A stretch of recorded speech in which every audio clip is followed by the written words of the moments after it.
అందరికీ నా నమస్కారాలండి. ఇప్పుడు మీరు చూస్తున్నది 7th class new text book ఏదైతే ఉందో, Poorvi text books 6th, 7th, 8th.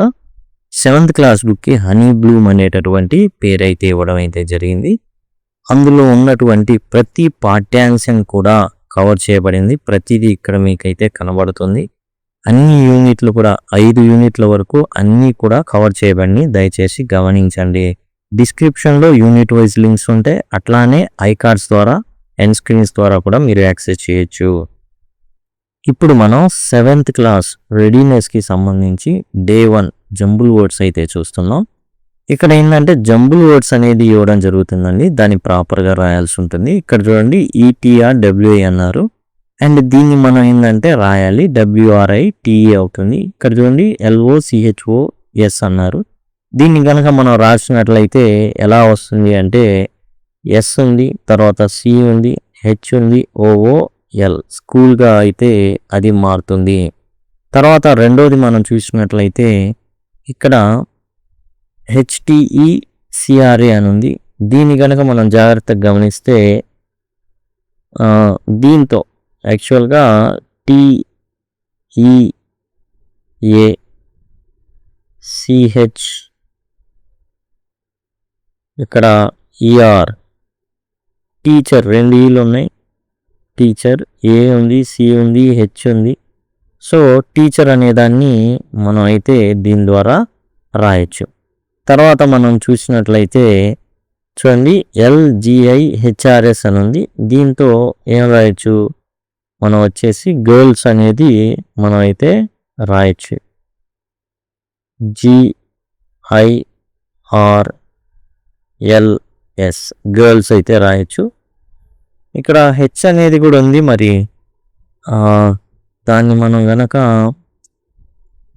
H అనేది కూడా ఉంది. అయితే దాంతో కష్టమే, ఆ పదం గర్ల్స్ అయి ఉంటుంది. ఎక్స్ట్రా ఇచ్చి ఉండొచ్చు. ఏమైనా మీకు తెలిసినట్లయితే రాయండి.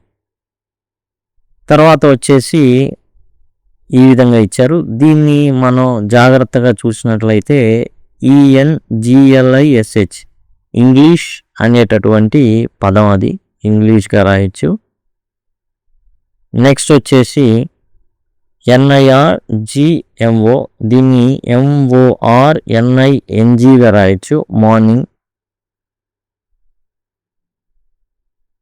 మార్నింగ్గా రాయొచ్చు. అండ్ తర్వాత వచ్చేసి ఇదండి, ఇది కొంచెం తప్పుగా ఇవ్వబడింది. అండ్ మోస్ట్ మనం దగ్గర ఉన్నటువంటి పదం కనుక రాస్తే స్కూల్కి సంబంధించి, మన పదాలకి ఎడ్యుకేషన్ సంబంధించి అది క్లాస్ రూమ్ అనేది తేలుతుంది. దీంతో ఏర్పడేటటువంటి పదాలు అయితే లేవు. పాత పదాలు ఆర్కేయిక్ వర్డ్స్ అయితే ఉన్నాయి, అంటే వాడుకలో లేని పదాలు అయితే ఉన్నాయి. నెక్స్ట్ వచ్చేసి ఫ్రెషా అన్నారు. ఇది SAFERగా రాయొచ్చు, సేఫర్. తర్వాత NLAP ఇచ్చారు. దీన్ని మనం ఏరోప్లేన్లో ప్లేన్ ఉంది కదా, అది రాసుకోవచ్చు. తర్వాత ఇది చూడండి GDINREA అని ఉంది. దీన్ని రీడింగ్గా మార్చవచ్చు, అర్థవంతమైన పదంగా రాయొచ్చు. అండ్ ఇది వచ్చేసి ఫ్యామిలీగా రాయొచ్చు, FAMILYగా రాయొచ్చు. ఆ తర్వాత మనం చూసినట్లయితే ఒక పదం ఇవ్వడం జరిగింది. దానిలో నుండే వేరే పదాలని రాయడం అన్నమాట. పోస్ట్పోన్ ఉంది. దానికి సంబంధించిన ఒక 5 పదాలు ఏవైతే ఉన్నాయో అవి రాయమని చెప్పారు. అదిగోండి, మనం ఇలా అయితే మాత్రం రాయొచ్చు. పోస్ట్పోన్ ఉంది. పోస్ట్పోన్లో నుంచి ONE తీసుకున్నాం, తర్వాత TONE తీసుకున్నాం, POST మొదటిది ఏదైతే ఉందో ఇది తీసుకున్నాం, పోస్ట్ అనేది. నోట్ అనేది తీసుకున్నాం, NOTE, ఓపెన్, OPEN. అట్లా మనం 5 పదాలు అయితే రాసాం. తర్వాత స్కూల్ బ్యాగ్ నుంచి బ్యాగ్ తీయచ్చు, స్కూల్ తీయచ్చు. GOAL గోల్, తర్వాత COAL కోల్, BASH బ్యాష్, అది కూడా మనం రాయొచ్చు. నోట్బుక్లో వచ్చేసి నోట్ ఒకటి, బుక్ ఒకటి రాయొచ్చు. TOOK took, BOOT boot, and TONE tone అనేది రాయొచ్చు ఆ విధంగా. తర్వాత లిజనింగ్లో లిస్ట్ రాయొచ్చు. సింగ్, SING సింగ్ రాయొచ్చు. NEST రాయొచ్చు. తర్వాత LINE రాయొచ్చు. TILE రాయొచ్చు. ఈ విధంగా మనం అయితే 5 పదాలు అయితే రాసాం. తర్వాత కాన్వర్జేషన్లో SAT SAT ఇక్కడ ఉన్నది. తర్వాత NOTE నోట్ రాయొచ్చు. COIN కాయిన్ రాయొచ్చు. కాన్ కూడా రాయొచ్చు. CON కూడా రాసుకోవచ్చు. ఓకే, అంతవరకు రాసుకోవచ్చు. VRSE వర్స్ రాసుకోవచ్చు అట్లా. తర్వాత RAIN రెయిన్. ఈ విధంగా అయితే పదాలు అయితే మనం ఏర్పాటు చేయొచ్చు ఇట్లా వీటితో. ఆ తర్వాత మనం చూసినట్లయితే ఈ జంబుల్ వర్డ్స్ ఉన్నాయి, వాటిని కరెక్ట్ సెంటెన్స్గా అయితే రాయమన్నారు. ఇక్కడ చూడండి, place Ravi cricket, Ravi place cricket అని రాయడం అయితే జరిగింది. ఇక్కడ మనం జాగ్రత్తగా గమనిస్తే సబ్జెక్టు, వెర్బు, ఆబ్జెక్ట్ ఆర్డర్లో పెట్టుకోవాలి.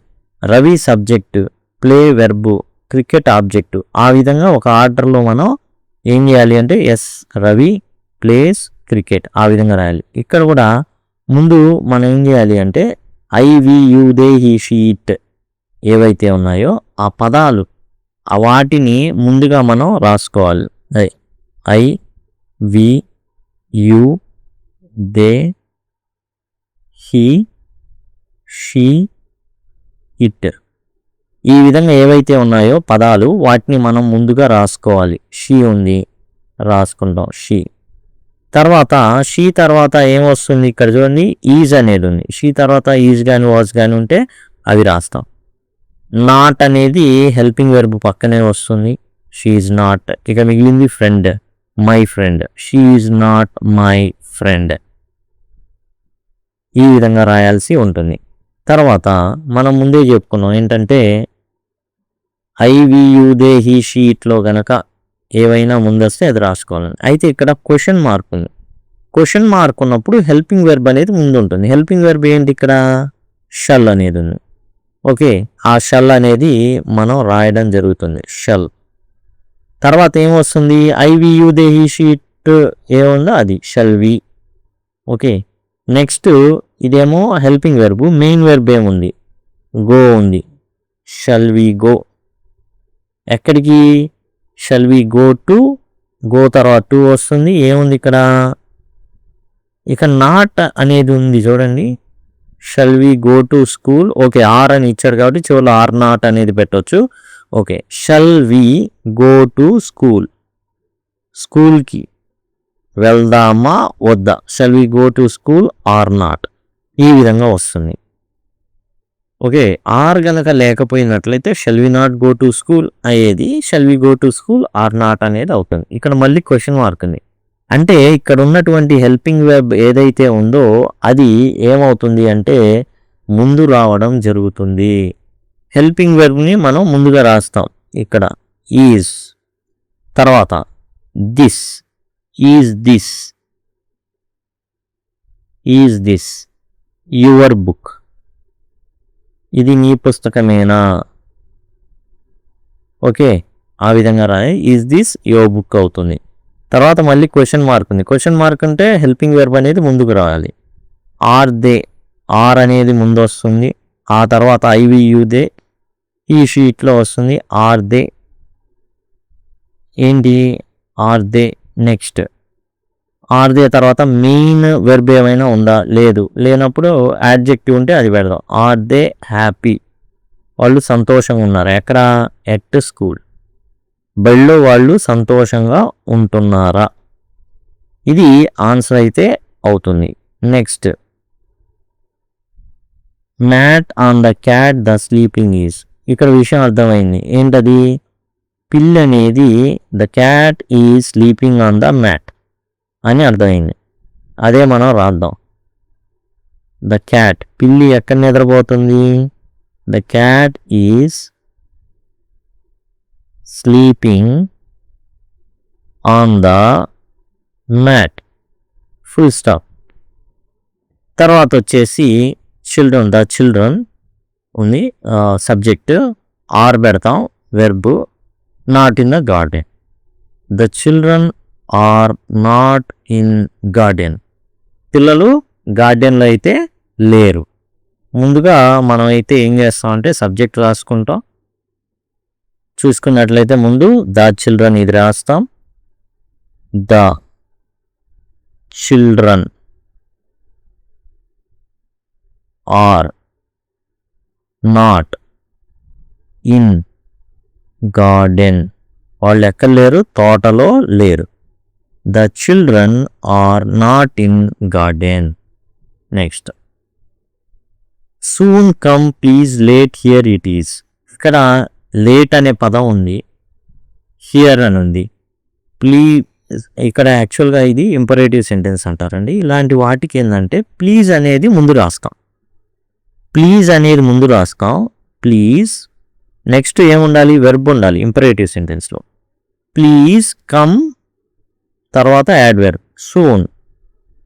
ప్లీజ్ కమ్ సూన్ తర్వాత కామా తర్వాత ఏంది ఇట్స్ లేట్. ఏమని చెప్తానంటే యాక్చువల్గా please come soon it is late here. ఇక్కడ చాలా చాలా లేట్గా ఉంది, అంటే చాలా ఆలస్యం అయిందనేసి. ప్లీజ్ కమ్ హియర్ సూన్ ఇక్కడ తొందరగా రా. లేకపోతే please come soon it is late here అట్లా అయినా కానీ రాసుకోవచ్చు మనం. ప్లీజ్ కమ్ హియర్ సూన్ అని రాద్దాం. ఇట్ ఈజ్ లేట్ చాలా లేట్ అయింది, తొందరగా రా అనేసి అర్థం అన్నమాట. తర్వాత write and pen your take. జనరల్గా ఏం చెప్తాం, take your pen and write. పెన్ తీసుకో, రాయడం మొదలుపెట్టు. Take your pen and write. Next eat you what Sundays do on. ఇక్కడ ఏంటంటే ఈట్ జనరల్గా ఇది క్వశ్చన్ మార్క్ ఉంది కాబట్టి అది కాక WH వర్డ్ ఉంది, అది రాద్దాం ముందు. రాసిన తర్వాత మనం ఏం చేస్తామంటే వాట్ హెల్పింగ్ వెర్బ్ రావాలి. ఏముంది అక్కడ, డూ ఉంది. తర్వాత సబ్జెక్ట్ రావాలి, వాట్ డూ యూ. తర్వాత మెయిన్ వెర్బ్ రావాలి, వాట్ డూ యూ ఈట్. ఇంకా మిగిలింది ఏంది, ఈట్ అయిపోయింది, యూ అయిపోయింది, వాట్ అయిపోయింది, వాట్ డూ కూడా అయిపోయింది. ఆన్ సండేస్ ఒకటే ఉంది. What do you eat on Sundays. ఆదివారాలు నువ్వేం తింటావు. ఈ విధంగా అయితే మనం సెంటెన్సెస్ ఏవైతే ఉన్నాయో వాటిని అయితే రాయడం అయితే జరిగింది. ఇదండి టోటల్గా వచ్చేసి డే 1కి సంబంధించి ఏవైతే రెడీనెస్ ప్రోగ్రామ్ ఉందో జంబుల్ వర్డ్స్కి సంబంధించి. ఇక ఏవైతే పాఠ్యాంశాలు ఉన్నాయో అవన్నీ కూడా మీకు ఇక్కడ ఐకార్డ్స్ ద్వారా వస్తూ ఉంటాయి. యూనిట్ 1, యూనిట్ 2, యూనిట్ 3 ఈ విధంగా రావడం అయితే జరుగుతుంది. కాబట్టి మీరు ఈజీగా యాక్సెస్ చేయొచ్చు, లేదా సింపుల్గా లింక్ అని కామెంట్ సెక్షన్లో అడిగినట్లయితే ఖచ్చితంగా మీకు ప్రొవైడ్ చేయడం జరుగుతుంది. Thank you, thanks a lot.